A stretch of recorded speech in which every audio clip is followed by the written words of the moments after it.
qui, par le passé, a permis à la France d'affronter les plus dures épreuves.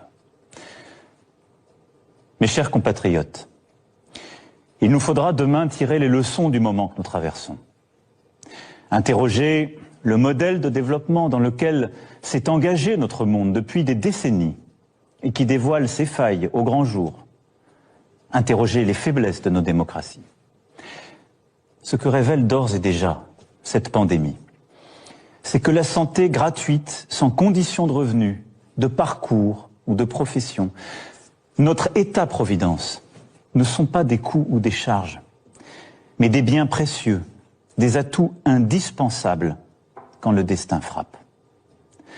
Ce que révèle cette pandémie, c'est qu'il est des biens et des services qui doivent être placés en dehors des lois du marché.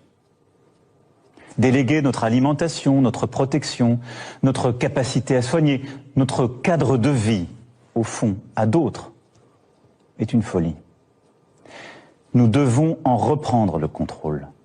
Construire plus encore que nous ne le faisons déjà, une France et une Europe souveraines, une France et une Europe qui tiennent fermement leur destin en main.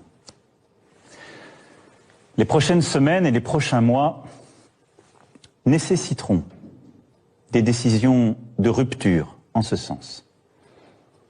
Je les assumerai. Mais le temps aujourd'hui est à la protection de nos concitoyens et à la cohésion de la nation. Le temps est à cette union sacrée qui consiste à suivre tous ensemble un même chemin, à ne céder à aucune panique, aucune peur, à aucune facilité, mais à retrouver cette force d'âme qui est la nôtre et qui a permis à notre peuple de surmonter tant de crises à travers l'histoire. La France unie, c'est notre meilleur atout dans la période troublée que nous traversons. Nous tiendrons tous ensemble. Vive la République, vive la France.